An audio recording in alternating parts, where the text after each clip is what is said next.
Welcome to the Popular Loners Podcast. We in the building. It is our Rambo fame. We about to pop in with some conversation today, man. What's up, man? Let's see. Trap out the club, then we run up the summer. Run up a pack with my Balenci runners. Shawty run splash when I hit her with thunder. Cartier diamonds, I thumb through them hunters. Yeah. Then I thumb through them hunters. Run up a pack in my Balenci runners. Run up a pack in my Balenci runners. Rockstar chains with brand new rollers. Two-tone whip, you would think I stole it. Two black girls in the beans, they rolling. Jack Daniel, please, I don't care who on it. I'm with the gang and me all in your city. Gucci my linen, my bitch rockin' Fendi. I'm a rock star and you know that I get it. I keep the chains, the diamonds, they with I like a bitch that go crazy. Hold up, she go crazy. Try if you want, then the t-shirt and Gucci. If I'm in your club, then you know that it's me. I'm not a rapper, you know that I'm different. Why girls, they love me, they show me they titties. Well, we back, man. Popular on this podcast. We in the build. I am Rambo Fame, man. I'm rocking with my dog today, man. Infamous DJ, man. Popular guy I fucking know in the city right now. Anytime you see him out, Mr. Friday Night. The one on the DJ Squirt, man. What's up, man? We in the building, man. Hold on. Let me get you a round of applause. Hold on. Oh, for shit show. Yeah, man.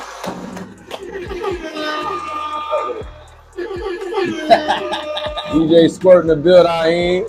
You feel me? It's been a little minute coming. It's been a time coming, man. We're supposed to been linked to talk about some things, man. We've been talking for a little minute about this. Hey, ain't no time but the present, right? Yeah. So I want you to introduce yourself, man. Let everybody know who you are. Tell them about yourself. Tell them what you want to know. Social media, ads, anything, man. First off, thank you for having me, my brother. Appreciate you. For sure. Hey, if you ain't know who I am, you about to know right now. I am DJ Squirt, man.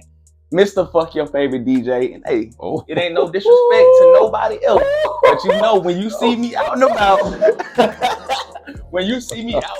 don't act like y'all don't be seeing the hoodie. When you hear me DJ, don't act like you don't hear the tag. You feel me? I'm from Columbus, Georgia. You feel me? Oh, by the way, y'all can go follow me on IG at She Loves Squirt. You know what I'm saying? SheLovesSquirt. Goddamn, you can my Snapchat. You goddamn follow me at DJ Squirt 1 on Snap. You feel me? Facebook, that's just nigga government name. You don't know me personally, you don't need that. Yeah. I like the energy already on this podcast. This podcast gonna be a good one. We're gonna have a good one, man. Before we get into all that, man, you know, how's everything since the storm? I like to ask anybody who's been through the storm, you know, how did you recover? What were some things that you noticed that you could live without, didn't live without, or you don't need to have at all? And what's some things that you would say that you valued the most, having that time to kind of be secluded to just your bare necessities? Whew, man. First off, can we take a second and thank God? Yeah, thank God. Man. Him, man. If it wasn't for God, man, I honestly do not think I would have made it through that. Like, I don't even know where to start. Like, it's 2024, man. If internet is a very much needed necessity in today's time. I don't care what nobody say. As much as we all would love to go back in time where there was, you know, we didn't need our laptops and phones and TV, with just family and friends and nature and shit. You know what I'm saying? Yeah, that's right. I don't think I realized how much internet was needed until it was time to pay for money and pay for something with money.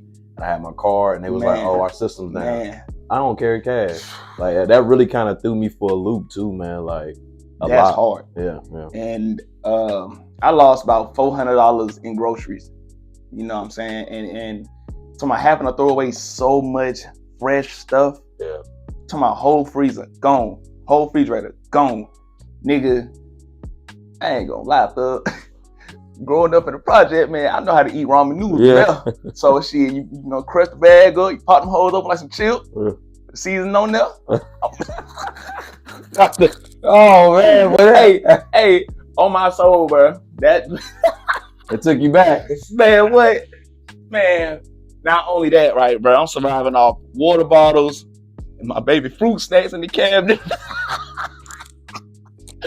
bro. Not the best, bro. The first 3 days after the hurricane, nigga, it was fight or flight, bro. Yeah. So I go outside, nigga, couldn't even leave my complex. Yeah. I'm literally trapped in the complex. I'm bad. Stuck in the house, no power, got barely any food. My dog food running low, so I don't know what I'm finna feed these niggas. I see you the next week, like, hey, dogs for sick. Bruh. Hey man. When I tell you, I'm truly thankful to have made it through that, bro. It truly taught me to not take a motherfucking thing for granted. Not shit. I'm talking about, nigga, hell, waiting 3 to 4 hours for some gas was humbling. Yeah. I'm talking about, you know how we can get up, go to the gas station right now, get some gas, come right back in like 10 minutes? Yeah. Nigga, that's a luxury right there. That's a luxury. Yeah, it is. It is. Talking about, that's fact. What's the name of that damn highway? I think it's Jefferson Davis. Nigga, we went out there, me and my partner and his sister. That shit was so far down the road, gang. Just to get off on the extra gas? Bruh. Yeah. It was terrible, dog. But all in all that shit to say, bruh, motherfuckers be complaining about not having this and not having that. Like, bruh, we really got it easy. Yeah, motherfuckers in Florida and North Carolina lost their livelihood. Yeah. So. And I mean, you got to think that was only a category 1 here.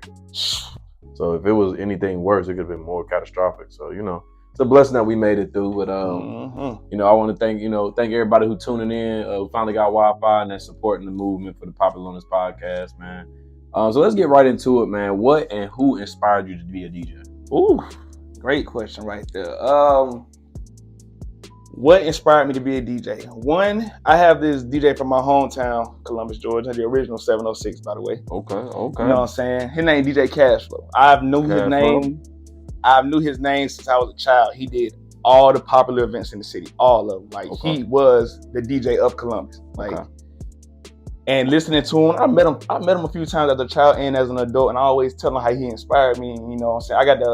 I got to live out my dream to DJ next to him one day at the club. It's a popular club called Martini's.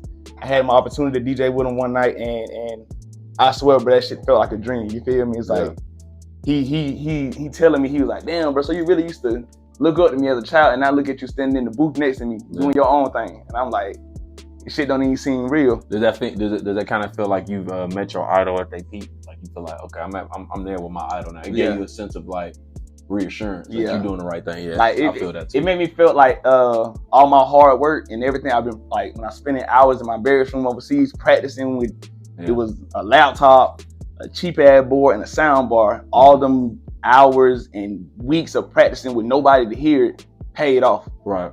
I think that that's a big difference. It feels different when you can meet your idols. I think for me, mine was when I went to a showcase and I performed in front of one of the popular artists, you know, arguably one of the most popular artists in our city, CC Server, aka Chaos.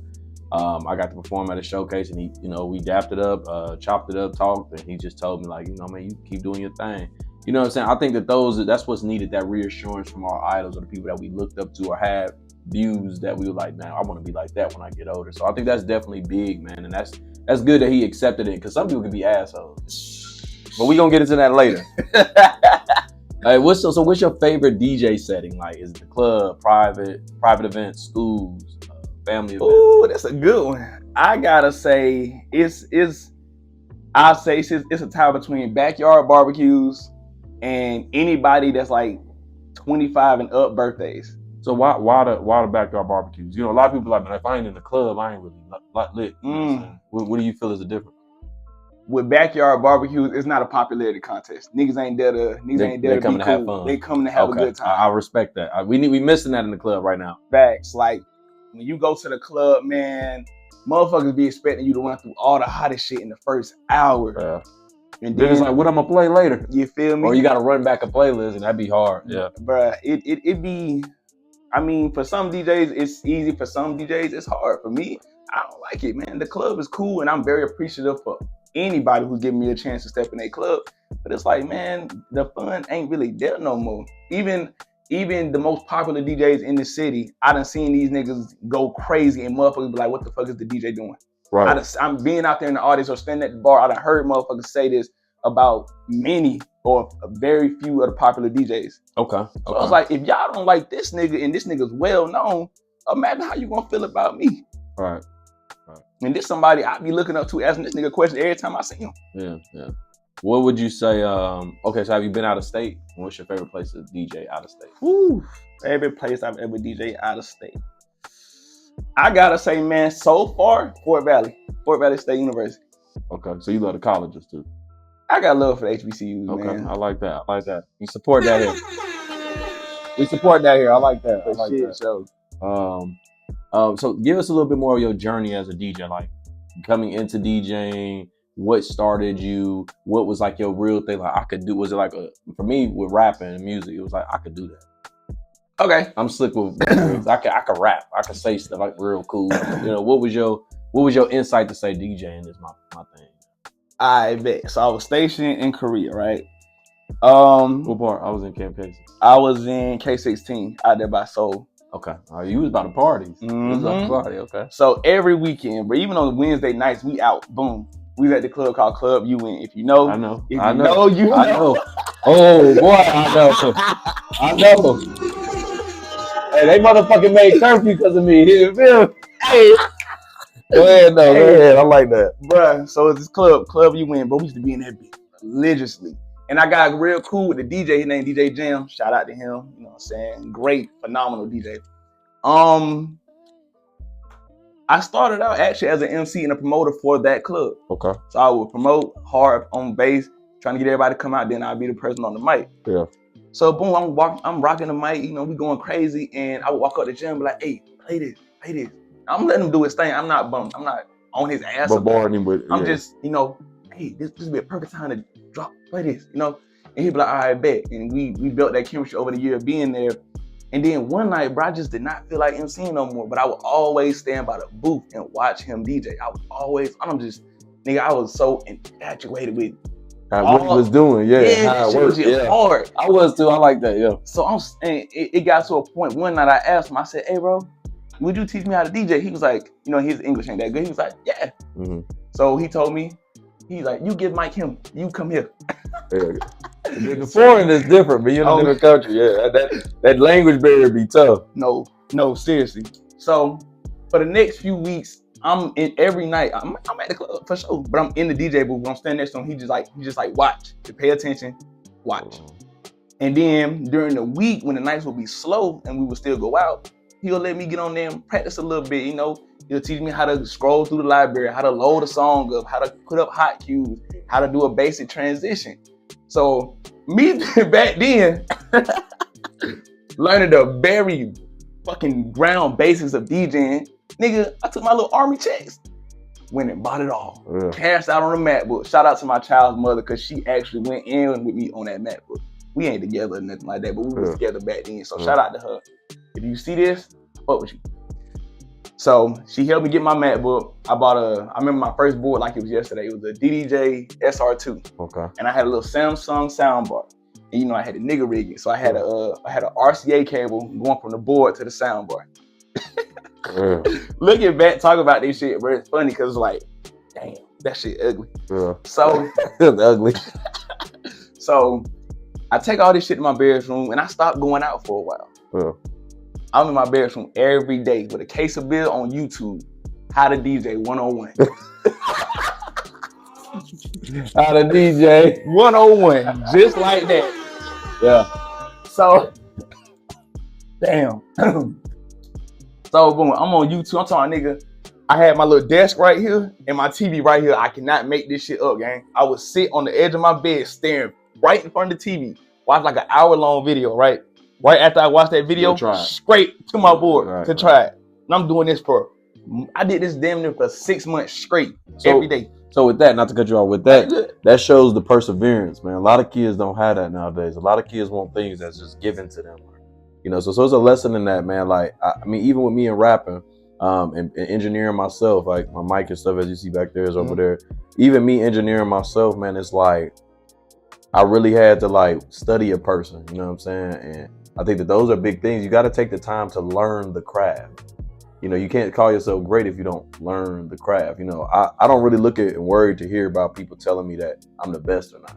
You know, and I feel like you got that humble spirit too. You know, so a lot of people would never say I'm humble about how I pop out, how assertive I am, and how straightforward I am. But that's one of the biggest things. I think people have to start going back to learning the craft. Go ahead. It's okay to be looking at somebody else's toolbox and saying, I need to give you one of those.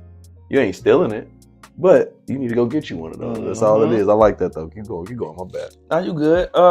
So for months on end, bro, I kind of got looking back, this shit was terrible. I should have never did this. But in the moment, we gonna say I'm in Korea. I've been practicing for a couple months. We had this on post club called it was like the 16 Lounge or some shit like that. It was like the on post bar. So I go in there and I talk to the lady that owns it. She really was the manager, but she told everybody she owned it. Fucking liar. So so I asked her, I'm like, hey, what I gotta do to come in here and DJ? But she was like, first you're gonna have to try out. So of course I go in there, I download a whole bunch of throwback music, a whole bunch of R&B. Damn. I download a whole bunch of R&B. And I go in there on like a Monday night, I play for like an hour. She's fucking with me. You just said the correlation. See, a lot of people don't remember that part where it was like the correlation. We're gonna get into that more. I'm gonna talk about that more. For sure. So I get to DJing there, and again, looking back at it, that shit was terrible. But back then, I'm thinking I'm hot shit. So I'm DJing there and I'm getting my little practice in. The shit you see me do now, my little fancy little tips and tricks that I be doing, I couldn't do not even a third of that shit back then. All you getting was play, you get a little baby scratch, transition when the song over. Okay. And I'm talking about a little smooth little crossfader going up, switch to the other side. That's it. So you wasn't really like, I would say like, you wasn't like, okay, this is the best part of the song, I'm done with that, next song. You was like, let the song play. Yeah, I let the song play. You know how like on Spotify and Apple Music, and when the song ends, like a smooth transition. It's just like that. That's exactly what I was doing back then. Okay. So boom, fast forward, I leave Korea. I still got all my DJ equipment. Let's fast forward. Now I done moved to Clarksville, Tennessee. Fuck that city, by the way. Hate that, but I hated living there. So, more time go on, I get to Clarksville, right? You know me trying to get anywhere I go. I try to go meet all the DJs, put my face out there, make connections, as you supposed to. You don't want to just come to nobody's territory and step on their neck. You feel me? So I was going out trying to meet the DJs and shit. And Clarksville had three DJs they rock with real hard. Talking about real bad. Like them niggas a trio. Yeah. I ain't gonna say their names out of respect for them, right? But looking back at it, back then, them niggas was cold compared to me. But now looking at them now and looking at me now, it's like, come on, guy. Let's be serious. You know it's a difference now. Come on, bro. It's a fat ass difference. Okay. So, I'm trying to get in clubs. I'm trying to do parties and shit out there. And I probably did maybe 3 clubs while I was out there. Okay. And I did a whole bunch of like backyard events. It was like little small shit. So that was cool. But then as my skills developed, I upgraded my equipment. I actually went and bought studio monitors. I actually went and got I got some Rain 12s and I had bought an S9 mixer. That's a huge upgrade from the SR2. Yeah. The SR2 like a $700 board. Turntables in that mixer, that was down there 2 bands. Okay. So upgraded, and now instead of just using the controller, now I'm actually interested in learning how to scratch. Yeah. DJs like Jazzy Gel or Funkmaster Flex that actually do scratch and cut up, I'm watching their videos. Okay. So that what made me want to go get turntables. I'm like, shit, fuck all that other shit. I want to learn how to freak that motherfucker. Yeah, go crazy, yeah. You feel me? So I get that, you know what I'm saying? Life get the life in. I get out the military and I'm like, yeah, I'm not staying in Tennessee. Boom, came back to Augusta. Now we in the home team territory. Yeah. So this is about 3 years ago. I moved back to Augusta. I come here, I think the very first DJ I ended up meeting up with was, I want to say it was Zell. I want to say huge shout out to DJ Zell, man. Much love for the boy, for sure. And I was just asking him like, yo, bro, I ain't trying to get on the spot right now, but what I got to do to get on? And Zell, he a busy man. He was like, shit, bro, you trying to get on that truth? Oh, you're gonna have to work some weekdays first. You let the owner check you out. Yeah. But after going there for a while, I was just like, man, this shit low key not my speed. Plus, he already got this shit on lock. So it's like, cool, whatever. So then one day, me and my partner, we started going to 3DL during the week, for Turbo Tuesday and shit. Okay. Shout out to Turbo and Mark too, and Moses. There's another girl that worked there, but I can't think of her name right now. She cool. Shout out to all the bartenders at fucking 3DL. So I go to 3DL one day and I asked Turbo, I said, who I got to talk to get in here to DJ, even if it's just during the week. And she was like, Radiq. So I knew the name, I just didn't know the face. So one day I see him up there and I go chop it up. When I offered to get him a shot or a beer, and he was like, shit, why not? Fuck, I think I got him a Michelob Ultra. And I had took a shot with him. And I asked him, I said, hey bro, what I gotta do to, DJ here? He was like, I ain't gonna lie, little bro, you knew. So we got plenty of people that's been rocking with us for years that, we go to religiously. So it's like, if you want to step on the scene, you got to show us what you're working with. Obviously, you ain't finna get, he told me straight like that. Obviously, you not finna get no Friday or no Saturday night, straight up. And I wasn't mad at it. He said he worked his move, he talked to Turbo, he was like, Turbo, how you feel about him DJing on Tuesdays? Shit, fuck it, send it. So it was Radiq and Turbo that helped me get my foot in the door somewhere, so I could say, hey, I've DJed at 3DL. So I started doing Turbo Tuesdays for a while. And I would come in trying to figure out the tempo of 3DL. Because normally when you go in there, that bitch be ratchet. Yeah. But it's Tuesday, it's like 12, 1 o'clock. Ain't nobody trying to be trapped out that early. He's probably on their lunch break or something. Play some feel good music. I'm playing some R&B, some throwback, some hot shit. Turbo's a big ass Jeezy fan. Like, she loves some Jeezy. So I would play Jeezy a little bit later on, like somewhere after 3 o'clock. Because I think it ended at 5 or 6 or something like that. So I would play it when more people came in, like people getting off work. Now they coming, eating, saying, hey, bouncing. Yeah. Like during that lunch hour, I would keep it nice and mellow. So did that for a while. And then I think through that interaction, that's how I ended up meeting DJ Sam. Big ass shout out to him. My God, huge shout out to DJ Sam for sure.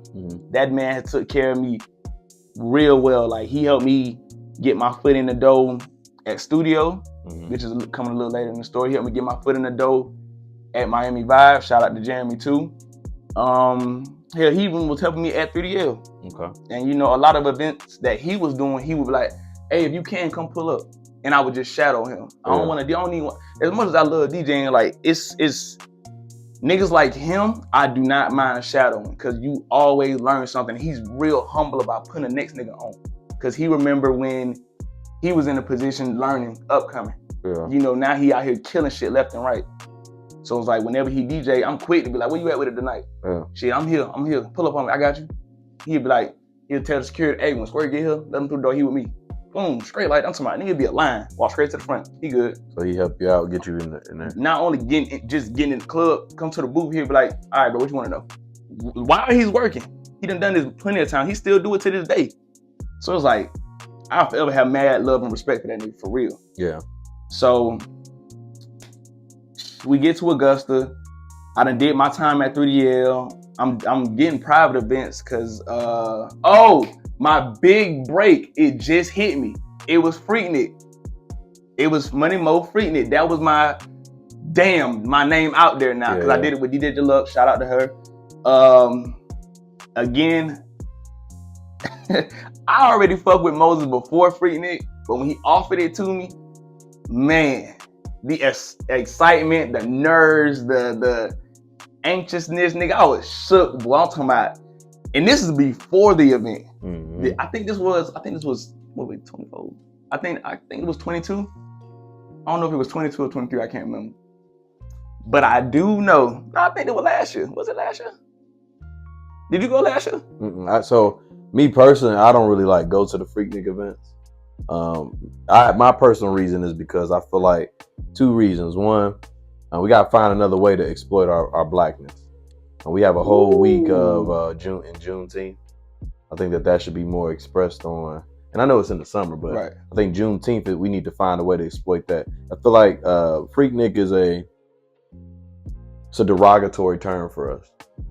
The reason why I say that is because, and it's no offense to all the businesses that thrive off of it, but I feel like Freaknik is something that we look at. It was so many things. I mean, Big Meech just came home. Shout out Big Meech, he home. But it was a lot of things that was going on under scene that we didn't know. And then when we look at the documentary, we be like, damn, I hope my mom ain't on there and shit. So how are our kids gonna look at it when we be like, not like a person like you who was in the business of it, But think about the moms you got on there that's gonna be on there twerking, showing their breasts, whatever the case may be. If it got that extent, I don't know how extended it get. But me, I just don't want to be a part of things like that because I feel like right now I'm in the zone of like, you know, with the brand, This Is Us. I'm trying to build something that. Why is it that Nico can bring vaping ape to the United States and we think it's like the next big thing, or you know, all these different different creators come and they're out the blue from a different demographic and they support it. But then when it comes to, let's say you started a DJ program, or let's say you started a clothing line, or let's say you started things that, you know what I'm saying, will help you you know, build and shit like that. Why is that a problem for us to have growth in our community in a positive way? So it's not that I don't like Freaknik. Like I would be a part of it if it was more of like based on the black promotion. I think it's more about exploiting ourselves and us getting wild and being able to be publicly out drunk or intoxicated. You know how many police be there? Damn near half the county, don't Half the county be there. But when they do a white fair, four cruisers there. It's never, oh, we got a 99 at the fair. No, but we got a 99 at Freaknik. 99 is all cops there. I completely understand your point and I respect it. Mm-hmm. The year I was up there DJing with Deluxe, I think there was only one event that happened. It was a girl got OD drunk. Granted, she did some outlandish shit. She spit on the whole police officer. But that's what I'm saying. That's the only event that's the only thing that happened. But look what we're mixing. We're mixing, and we're gonna get into more of this too about the club. But okay. Look what we're mixing. We're mixing our turnt personality with alcohol. Okay. Then it'd be like, damn. And the sunlight. And the sun killing us. So yeah, we gonna get wild. You know, we don't know what we're doing, and that's my only thing about the Freaknik. But when we go to the fair, there is no open containers. When you go to the holiday, the Halloween or the Christmas lights in Grovetown, there is no a lot of police. Only 1 or 2 police there. But at that Freaknik, it's a 99. Every police gonna be there. I seen 2 police officers before we rolled past. I've seen 2 police officers that have arrested me. Why would I go in there? Okay. I mean, that's just my point, but I could be definitely wrong. It could be for the safety, but man, why do we need that much safety? But when you go downtown, you know, there's hardly ever a lot of police at those bars down there for the, you know, majority Caucasian. I'm just being completely honest. Hey, I respect it, bro. I ain't mad at you. Yeah, but I mean, I would love it if it was more about like I love when Stokes do the food truck thing. Mm-hmm. That's exploiting our businesses. Come up here, give these people some money for the things that they create. I feel like, speaking of that, my bad to get off your point, but no, you good. We gonna run into this point. I feel like, and this is where I was going to this too. I feel like DJ should be paid more. It like as a whole, or in the club, or what you mean? No, anywhere. If you book a DJ for a wedding, that's $1,000 booking.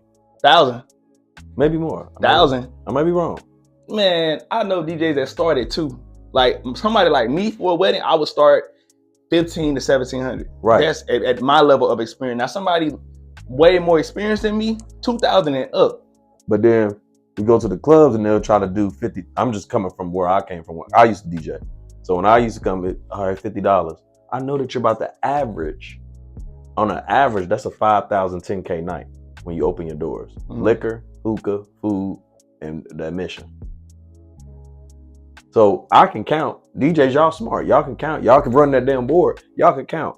If it's 75 people in here, there's no way that they should be giving you anything less than $750. The reason why I say that is because, let me ask you this. Martin said it in a house party. Everybody want to know who's the DJ. You know why? Because y'all run the night, basically. You don't need a host if you're a good DJ. See, where I'm from Ohio. Ooh, where I'm from, you know, I get into shits. I love podcasts. From where I'm from, we got a DJ named Big Al. Shout out to Big Al, man. Big Al, he gave me my only event in Ohio. After that, I was like, I'm a rapper. Fuck this shit. I got tired of me trying to argue for $50. Bruh, all right. So, I will say, in Augusta, it's a few popular clubs that will offer you. They didn't offer me $175 max, and I had to argue for that. Let me tell you this. You go to a club and you cut the music off, who gonna dance? If you go to the club and cut the music off, who gonna sing the music? If you go to the club and you cut the music off, who really gonna come in? I go by off of, oh man, that DJ beat, and I hear that shit out. When I'm walking into the line, all right, it's about to be on tonight. Yeah. My mind is already set. Right. We about to get a bottle tonight. This nigga going crazy. Right. You feel me? Okay. I'm gonna get a section tonight. I hear this nigga go crazy. I'm pulling up. As far as I know, right, in Augusta, all the DJs I know and I talk to on somewhat of a regular basis, I think the most I've heard a nigga make from the club, 300. The most. I'm talking about even the hottest DJ I know, 300.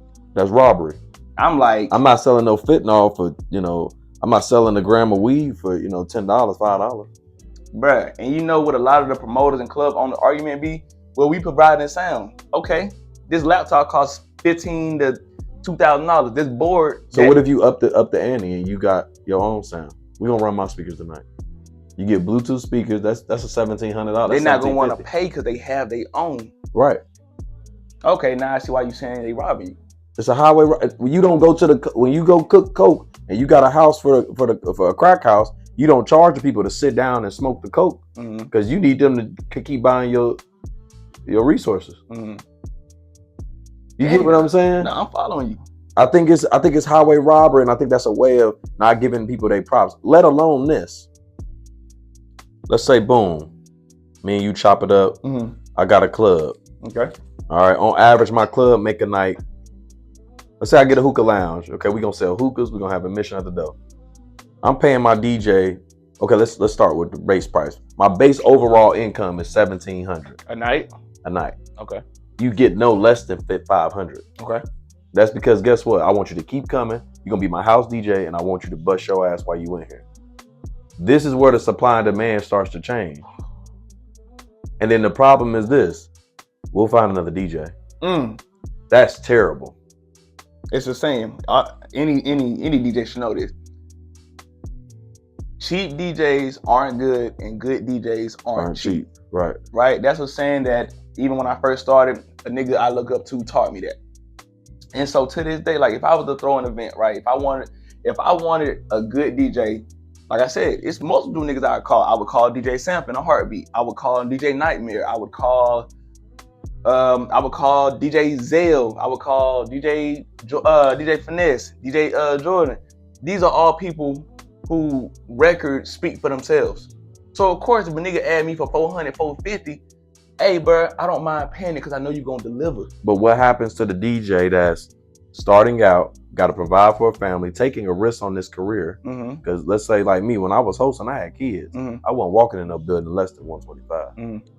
I needed 125, and I hosted 7 days a week. Well, 6. I didn't do Sundays. Okay, so I need to check out this shit for real. Right. If I'm gonna waste my time, I can't do it for $50. So in Ohio, it was one other host other than me that people knew of, and that was host Trillion Watts. Trill was that nigga, man. You know how you say you look up to certain people? I looked up to Trill. Trill was that nigga, man. Trill come in the building. It could be chill as fuck. As soon as he walk in, boy, the bottles go up. Motherfucker trying to cut up. The dancers coming outside. Boy, the ones getting thrown in the air.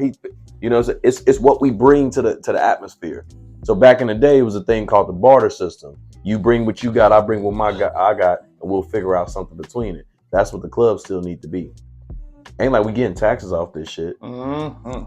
Ain't residual really, because at any day you can say, man, I'm gonna go with another direction. It's freelance work. So I go by what Fat Joe say.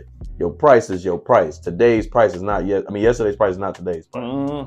I feel like every venue that you've been at, you leveled up. Okay, if it was 3DL, which I'm no shot to any venue that I'm speaking of, I'm just saying the category we place it in. It's a tier 1 venue. You know, people gonna be there. Tier 2 is a studio. We can't really do a 3 or 4 because there's nothing in that space no more. And then you got, because I would say the scene used to be a 3 or 4. Scene, you're gonna have people there. It's gonna be a turn night. Then you got the Oaks and the Truths, which is a tier 4 or 5. Because you're gonna have polished people. You can have any type of people come in there. So I'm basing it off of the type of people that we see. Okay. So if you go 4 or 5 with a Truth or Oak, the establishment is a clean establishment. They, you know, everything is ran, so it's organized, more organized. Okay, cool. Not saying that these other clubs aren't organized, but it's more of a system, systematic. You want to go? It's just like how they rate college teams. You a D2, D1, D3, D4. Agreed. You see what I'm saying? You're gonna say Ohio State is a Big Ten school. You're gonna say Michigan is a Big Ten school because of the population. I know I could fit close to 1,100 people probably in Oak and Truth alone. I ain't never knew that. If you move, well, I'm just saying, if you move some of those sections out, you got standing room, you have sections still. You take that big ass stage out, which I don't know why that stage is there because they don't utilize it. But that's the point. Truth. Come on now. I don't know the occupancy in that, but I'm gonna look it up. But I'm just saying I know you can get a good 1,000 people in there, at least 1,000 in both of those places. You have the maximum capacity. It's not my fault that you're not the DJ's fault that you're not promoting good enough. I don't think it's that, man. In regards to like the clubs, some people gonna hate me for saying this, but I ain't the first person to say it. Sections killed the club.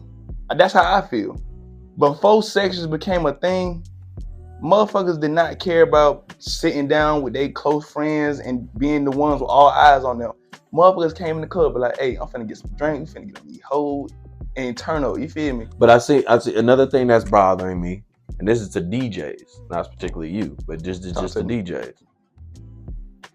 I don't want to go in the club and I'm listening to fuck that bitch, fuck that host, that bitch ass slut. She ain't shit. I got more money than that nigga. I want to hear some R&B, some Usher. Man, play some. That's why, you know, the only times I really go out is Wednesday night, R&B, and I do karaoke. You know why? Because I love the environment. You're going to have some bad bitches. I mean, bad women. I apologize. You're going to have some fine women. You're going to have some people who going to come in there and act like they got some sense. We ain't buying 7 bottles and trying to drink them all. We buying 1 bottle and we gonna split this up against 16 people. Okay. That's I'll be in my section like, here, man, get a shot. You get a shot. I'm giving them out like motherfucking Oprah. So that's one of the things that killed it. The R&B section of the night has lost its way. I remember back in the day, I knew when it started dying down when they only played it at the end. At the end, where you be in that motherfucker damn near chilling like, man, what we about to do? The music, the vibe set. They playing some Usher, some motherfucking Trey Songz, some Freddie Ricky. You know, she damn near horny. All you gotta do is say the right thing. Bruh. I feel like that's the biggest point of what's fucking up the club. These women, but in the retrospect to y'all, the women don't want to hear that. They want to hear the sexy red hoe. I'm tired of her. Listen. Oh Lord, here you go. You know I'm about to have the food now. Come on with it, man. I'm fucking tired of sexy red. Hey, all she tell our women to do is be hoes. Yeah. Glorilla, I like her. I'm listening to her more, and I'm fucking with what she's saying. What happened to Tink? A bad bitch of getting her emotions to some Tink. Bruh, all right, hear me out, right? So, I can't speak for all DJs. I'm speaking strictly from Squirt, from me. I know. I love playing R&B. It's all, you can't go wrong with it at any time. You just can't. It could be 6 o'clock in the morning or 1 a.m. It's always gonna bump. Yeah. Right? So when you at the club, motherfuckers drinking, they taking shots, it's like people don't believe in build up no more. They don't, I mean, some DJs got it, some don't. No, I ain't gonna say that. I will say this. DJs have to, okay, it's like a drill sergeant.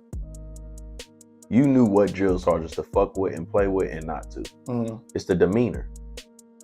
If I feel like if I can watch a DJ, 7 people go to the DJ and say, hey, can you play this? And then they play it.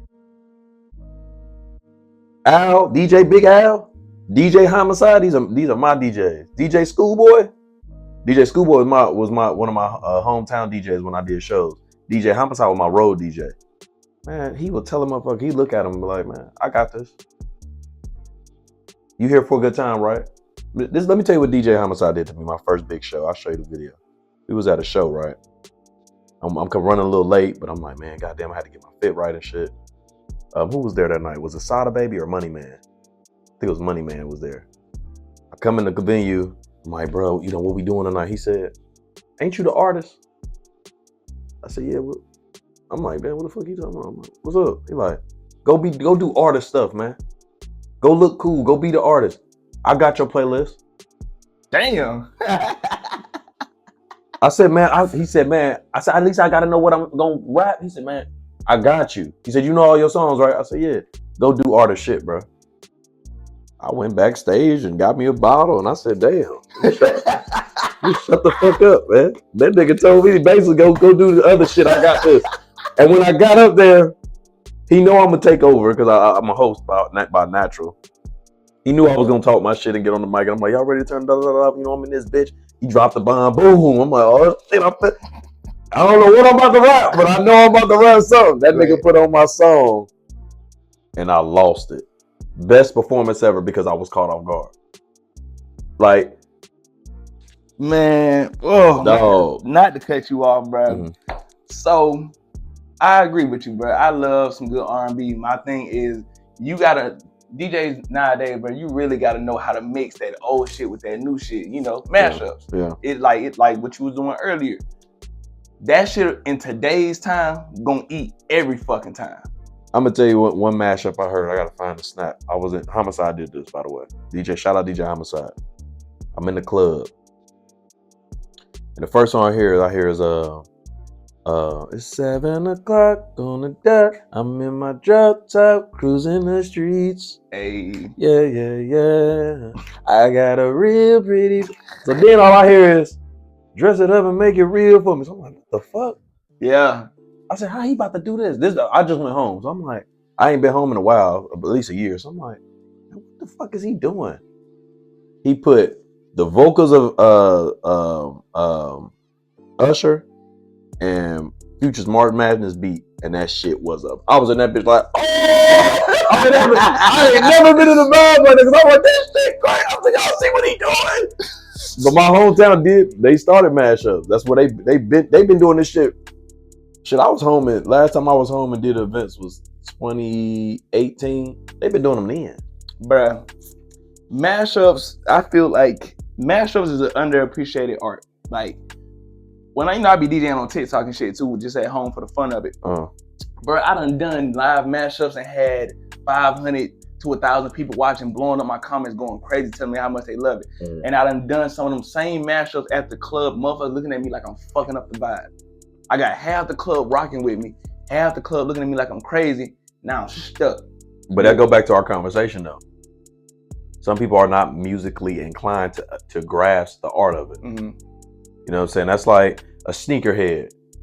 A sneakerhead ain't gonna understand that I like a little shoe with a little bit of wear and tear on it, because guess what? It showed me the shoe has been through something. Mm-hmm. You know what I'm saying? I'm an avid shoe wearer. I will go I found some Yeezys on fucking Facebook Market. Cop.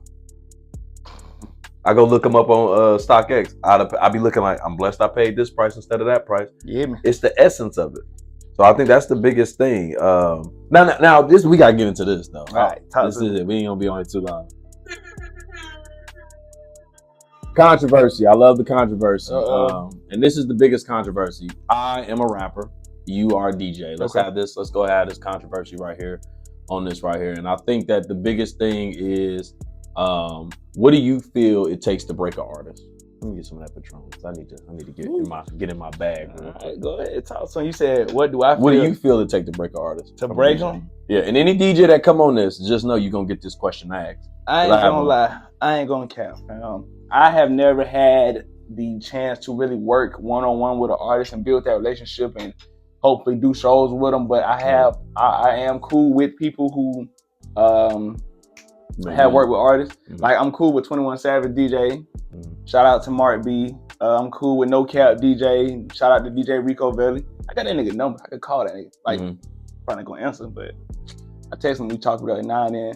And I've asked them this question before, and they was like, bro, you gotta find you somebody that's underground, they got their own sound, and whenever they get an opportunity to perform, you need to be right there with them. You need to be pushing their music. You need to be promoting them as if it was you. You feel me? Yeah.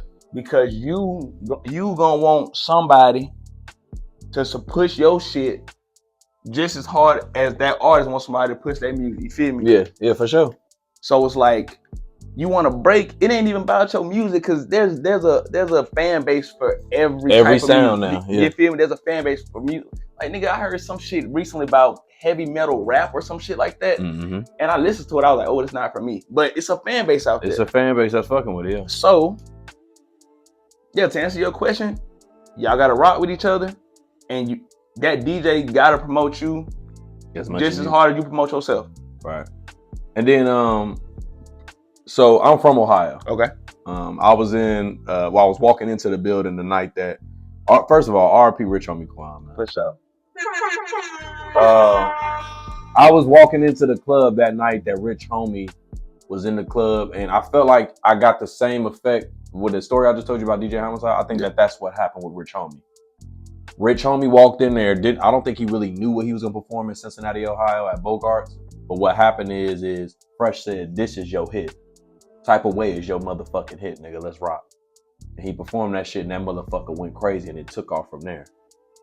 That is the moment I think that I'm not understanding why we don't have that. Like, I feel like every DJ should have a artist that they be like, I fuck with this nigga music.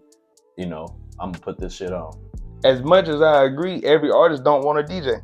They don't want a DJ till they make it. Then they want to act Hollywood, being bougie, trying to select the nigga that's finna fuck with them. Well, see, I think the problem with that is because you know how long it takes for us to get our music heard. Like, y'all, like coming here, nobody know me. You know what I'm saying? Knew my music. But when I go home, man, you can walk in with me. I'm like, he with me. Just how bro do you when you go to, hey, make sure such a, that's how I could call a club right now and be like, hey man, I got DJ Squirt coming up there.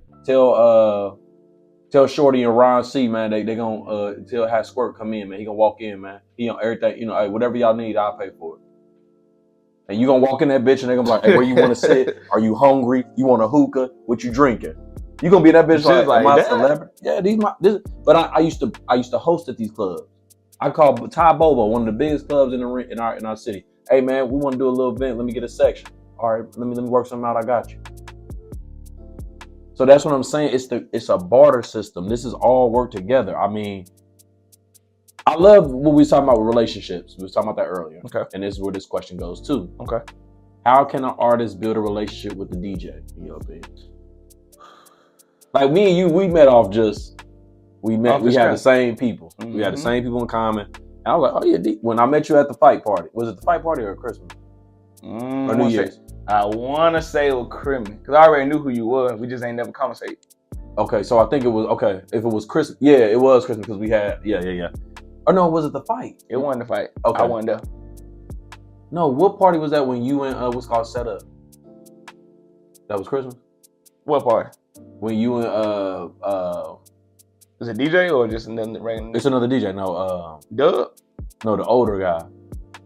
JB? Yeah. When did you and what party was that? That was the party I first seen you, and I was like, oh, you talking about that? You talking about that Trapper House? Yeah, that was the fight party. Yeah, that was the fight party. Yeah, that was the first time I seen you rocking. Mm-hmm. So I was like, man, who the fuck? Because I've been to a party with JB DJ. No, hold on, bro. Is JB my nigga? Hold on, bro. JB my nigga. I love JB. JB would be like, come down to such and such. I'm here, but JB. Come on. It's a difference. It's just a difference. Okay. You're more in tune with our sound now, and he'll play more of the older music, and there's nothing wrong with that. For sure. That's his crowd they tell it to. But yeah, what do you think? Like, how would you want an artist to approach you? I think that's what we be having a problem with. Like, okay, you already in your wave, you got your shit going. Do I come in and be like, hey man, can you play this? Do I buy you a drink? Do I say, hey man? Because I hit said DJ. You already know what I'm talking about. Right. So I said that. I hit said DJ and I said, you know, let's chop it up, blah, blah, blah, blah, blah. And I don't want you to take this the wrong way, but the opportunity to get on the podcast first was with him. Mm-hmm. And I'm busy, da, da, da. I'm cool with that. I respect that. Just don't forget me on the back end when you unbusy. Mm-hmm. Hey man, I got time this week. What's up? We ain't got to that yet, but I love the fact that you was able to be like, you take every opportunity. You remind me of me as the artist. Mm-hmm. Man, it was one summer. My manager was like, hey man, a lot of people ain't paying for you, right now to come out. I think you need to put a little bit more work in. So I put all the work I can put in. I said, what else y'all want me to do? I host at the clubs, I rap, I perform, I'm the opening act. What y'all want me to do? So that motherfucker was like, what you want to do, man? Like, what can we do? I said, fuck it. Anything that come up, put me in for. So for my first year, I know this gonna sound fucking crazy to people. My first year, I was basically freelance. I didn't get paid for shows, events, promotions, hostings for a full year. And then it was a shout out Nick. He's an ex-veteran too. I think he's a Marine. Or I might be wrong, Marine or Army. He owned a club called Plush. That's the club that I used to go in. I used to go in and test my skills, see what worked. Oh, I can rock the crowd with this. Or no, don't say that no more. And then Nick brought me in and was like, hey man, he called me one day, it was early. He was like, man, come to the club. I want to talk to you about something. And what he had noticed was that my song was getting played behind commercials on the radio. And then he was like, we're gonna play your song every night, once a night. He said, I'm gonna start paying you for coming in. I was coming in for free. That was when the club was called, Plush used to be called Dream Divas. When they changed the Plush, and shout out Rico and Boone, the motherfuckers called me and was like, hey, we want you to be our main host, because we know you're gonna be there. No offense to Big Trill. I love you, bro, you my dog, but that was the conversation we had. It was, hey, you gonna come every night, we know, and you gonna be there early and get this shit going. We need that. So when that happened, and when that set precedence for me to do that, you know, that was the opportunity that opened up. What is it that we gotta say to the DJs? Like, all right, I got you, gang. I can't speak for all DJs. I can speak for me. I can't speak for everybody. I can speak for me. Let's say we don't know each other. You come in the club one night. Let's say I'm at studio. I'm in that bit working. You come up. First off, oh yeah, let's do it. You come in the club. Introduce yourself, right? And you ask me like, hey bro, can you play my music? Boom. My first instinct is, I hope you offering to pay. That's the first thing. You want your song played in the club? Hey, that's promotion. The club jumping right now. Obviously, if it's after like 12 o'clock, I can't fuck with you, because it's like, unless you finna drop like a 50 ball or 100 ball shit, I can make something shake. You feel me? Give you at least like 45 seconds to a minute. But if you come between 10 and midnight, little $20, let your whole song ride out, you know what I'm saying? Hey, yeah, that's that new Rambo, y'all go get that on Apple Music, YouTube, check my what, you know what I'm saying? Boom, get through that real fast. Okay, you see I'm fucking with you. Even if I'm willing to, even if the song ass, I get you a chance. So even that bitch ass, you got the bag, you took the opportunity. Okay, so y'all want compensation for putting yourself on the wrist like that. You feel me? Okay, I respect that. Because think about it, bro. If your song ass, you just gave me $50 to play your song, cool. But you gotta take you gotta fix that in the setting of a DJ. Cause now you got the manager, you got the party promoter, you got the bartenders looking at me crazy. Now what if it's fire though? Like if it's fire and they over there, okay, people fucking with them like, hey, who this? I'm like, boom. Now here we go. Now we're moving in a positive light with it. You gotta see the trajectory of the shit. Oh! He said now we're in a positive light, bro. That nigga said now we're in a positive. All right, I'm fucking with that, bro. Look, off top, right? A nigga come on asking you to play music. You're gonna assume his ass off top. Okay. Cause like, nigga, if you really wanted your music to play, you would have hit me beforehand, and we could have scheduled. You know what I'm saying? We could have worked this out in advance. You want me to do this on the fly? So what about this though? Okay. I'm gonna give you my point of view. Maybe my point of view is a little bit more in depth. I've had certain DJs come into my studio session when I was working with a more popular or well-known producer here in Augusta. Okay. Walk in and say, man, send me that today. Did they ever play it though? Is my question. No. So niggas be lying. So I've had a DJ, yeah, just send me the music. I walk in real low key. I don't even put the chains on. I ain't got the shit on tonight. Hoodie. I sat all the way in the back at a certain club. I ain't putting nobody out there. A certain club. Sit all the way in the back and smoke hookah. Didn't hear my record play. Did you pay? No, we didn't. No, we had already just, like you said. You set up a situation where you be like, hey man, can you get it running and just see how I work in the club, work it out, work the record. That's called working the record. I feel like the problem nowadays is if the person ain't got no name for themselves. Like now, after the whole situation with the fight, I bet I can go in the club and be like, hey man, you gonna play this tonight? See, the old me and somewhere I'm from, we would close a laptop on a nigga. You know how bad that fuck up a party? You gotta open your laptop back up, Bruh. unlock your computer, and then get the shit back functioning right. So yeah, like we had a DJ in our city, cool as fuck, my dog. And I came in there with a group of people. He had a banger. This nigga had a banger before he went to jail. I'm talking about I swear to God, that song was still getting played in the club about a year and a half after. It was that big of a record from our city. We was in the club. Who was there? What was his name? G Herbo was coming with Angela Yee. So you see the opportunity. He like, oh yeah, play this shit right now. He about to cash out. I ain't gonna say the DJ name now. I remember, it just came all the way back. I can't say the DJ name, but yeah, this club packed from the door to the down the street. Mm-hmm. The building is, and it's a 2-part club. It's like you can open up these doors on the backside, and it's a whole nother bar area. This bitch packed. It got cages on the dance floor. Anybody from our hometown know Club Vex? I'm gonna keep it like that. And everybody remember this night. A certain artist came in there and was like, "Hey man, he got the money in his hand. Man, how much you want to play my shit right now? I don't give a fuck. Play my shit right." Angela Yee's right there.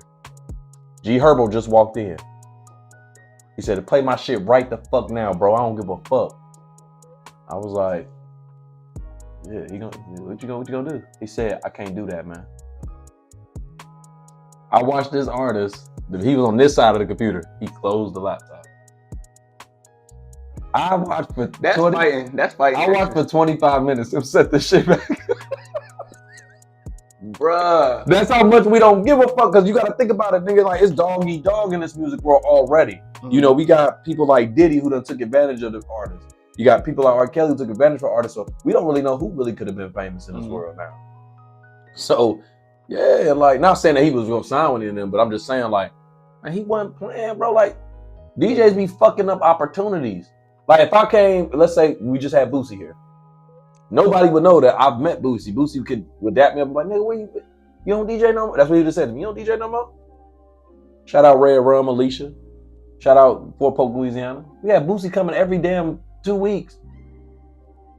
So what I'm saying is that, let's say I would have went to the club and said DJ, I was like, hey man, here man, play this, bro.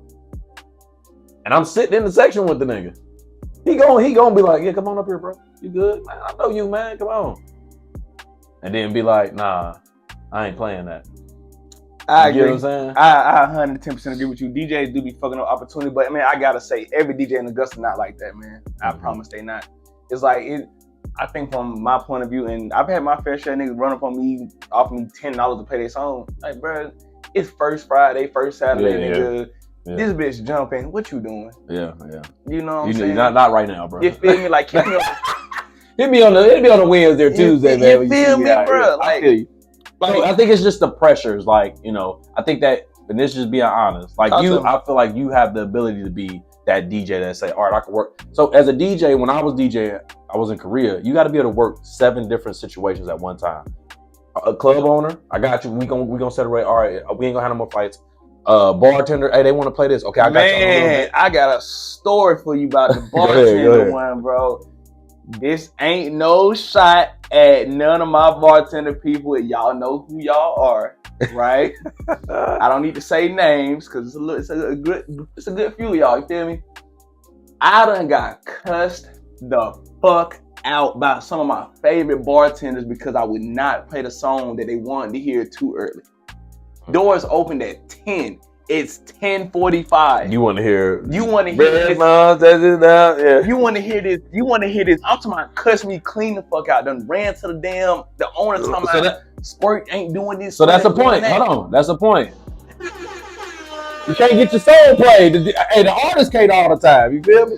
So you gotta wait. As a DJ, it's a heavy job. It's a heavy. We curate the night. That's why DJs should get paid more. But I'm advocating for that. That shit, it be stressful, bro. Cause it be like, damn, you be trying to. It's like, I know in my experience, I done had nights where I'm trying to tend to the owner, the bartender, the security. I'm trying to tend to everybody who's direct contact to me working that night versus trying to please the overall club. And I had to stop doing that because I'm fucking around and taking my bartender's request at 10:45, 11, 12:30 come around. I gotta say, I got 2 options. I either already played it or I run it back and I just mix it with something else. You know what I'm saying? Which 9 out of 10 will do. But at the same time, the owners listen. They hear that shit. Yeah. So when a nigga come up offering you money to pay their song, I'm taking a gamble. You offering me $10 to play your song, which I've never heard before. Obviously, I'm gonna listen to it before I even consider it. And if I fuck with them, like, all right. But this is my thing on that, real quick. And I'm speaking from an artist perspective, but I get your point too. My thing is this. Shout out Lou Maine. He got his song played on Foxy 103 Jams. That's a good thing, bro. I'm proud of you. Keep working. I remember when he was like, man, I want to rap. I want to do this. And I remember we was working at Textron together. Shout out my dog, bro. Like, I love watching him keep growing. He keep winning. He keep going. He in Atlanta here. Lou Man, just got your song your record play, man. Keep going. What I will say is that I just feel like the artists feel like this is what we feel like. I'll give you a prime example because I felt like this before. What's the difference from? Hopefully we be honest on this. What's the difference from the biggest dope boy saying, "Hey, play this song," and then the artist coming to play this song? I don't deal with them type of people. No, I'm saying like we know consensually, we'll know that the dope boy gonna be like, here, man, I don't give a fuck about this shit. Here, man, how much you need? 200 to play the song? So maybe it is the opportunity of the fact that it's like y'all putting me at risk, and I think that as artists, bartenders, people, club goers, just people who there, they gotta realize that like, hey, we putting that DJ at risk by playing some shit that can fuck the night up. Facts, man. Yeah. Facts. When motherfuckers be coming and making song requests, bruh, I done had somebody come up to me. This bitch Jay walked in. Niggas 10-15. Why the fuck do you want to hear Wipe Me Down? Bruh, stop laughing, bro. Be for me. You come up with that, bro. BOOSIB. Bruh, I swear to God, Shawty walked in. I could tell she was lit. She walked straight to the bar, my nigga. I'm not at the bar. She walked to the booth. She was like, excuse me. Yeah. Can you play Wipe Me Down? I got you. So you need to get this thing. We had this velvet rope. I will put that velvet rope on one end of the entrance to the DJ booth and the other end. Motherfuckers don't be giving a damn. That motherfucker said, if you're not spending no money, he had a tip jar. When he seen something going at the tip jar, he goes, what's up? What's going on? Al rock, man. Al from New York, that motherfucker go crazy. You know, motherfuckers be done stole the tip jar from me. Nah, Augusta niggas get down. That's the problem. We had a DJ who will whip ass. And we give a fuck. We had a DJ, let me tell you, I can't say his name. I don't say his name. We in this motherfucker, it's turned. Like, I'm talking about in the club going crazy. Money in the air. We getting money. It's so much money being thrown up in the ceiling. It's getting stuck up in the ceiling. That's how hard niggas throwing money up in the ceiling, just trying to flex. It was an artist there, but I can't think of who it was. The DJ had the laptop on his lap. The scale on the end of the Mac. The bud on this end, weighing it, selling dope, still mixing. Lost my mind. Oh, hell nah. Man, we different up in the nah. We different. I can't say the DJ name, but shout him out. All I can say is he be with a real famous DJ that I know too, and we mentioned him in this podcast. Hey, from Ohio. Hey, that motherfucker. But he did not miss a beat while serving. Man, he switched transition so hard. The next song, I was like, oh my, this nigga's crazy. Ew. I was in the car like, ew. What are you on? Bruh. And I'm hosting. I look back, I look at the club owner walking in, hey man, you gotta clean this shit up, man. This is my event. This is my establishment. What are you doing? He never got booked there again, but that was an iconic night for me. Hey man, I love that for him, man. So before you leave, man, for the kids that want to be a DJ at home, that want to be great in this craft, what's some advice that you would give them? Oh, to kids that want to be DJs. All right, one, you really gotta want it. Don't do it because it's cool. Don't do it because it comes with popularity in person. Don't do it. I know a couple DJs out here, and I'm good for them saying no names. Niggas be dicky. Yeah, but no, seriously, the kids out there that want to become DJs, man, one, please do it because it's something you genuinely interested in, not because it's cool, not because it's popular. It's gonna take time. Yes, you're gonna get frustrated. Yes, you're gonna work with some people that don't know how to conduct themselves. It's all right. You're gonna fuck up. You're gonna make mistakes. As long as you know while you're making the mistakes, don't quit. Go back, evaluate, adjust, continue. And yes, I think that'll be my advice for him, man. Like, it's hard, but it get easier the more you practice. Practice make perfect, and that's I'm literally living proof from that. The more you practice, the better you're gonna get. And I'm still not where I want to be to this day. So man, I ain't got nothing to say on my closing, man. Y'all, shout out DJ Squirt, man. If you see him wherever he at, let him know where you be at on Friday, Saturday nights, or whatever nights you book. Hey, man, listen, I be all around this motherfucker. So, yeah, then you just gotta go follow me on IG, man. Follow me on IG at She Loves Squirt. I always post where I'm gonna be at, man. But y'all go show love to my dog DJ Nightmare at Studio. Make sure you show my dog DJ Sam some love at 3DL and Miami Vibe. Shout out to DJ Big Twin. Who else? I want to give a shout out to DJ Deluxe. You know what I'm saying? It's all love. Shout out to DJ Zell. Who else? Shout out to one of my mentors, my personal mentors out here in the city. JV Fresh, you know what I'm saying? The big bro, for real. That's right there, man. I love that nigga to death. And yeah, that's it for me, y'all. So, man, we signing out, man. Make sure y'all can be part of the Popular Loners Club. Yes, sir. Yeah, I like that. That was good. That was a good vibe. That was a little crazy. Oh, so I like that. I like this shit out.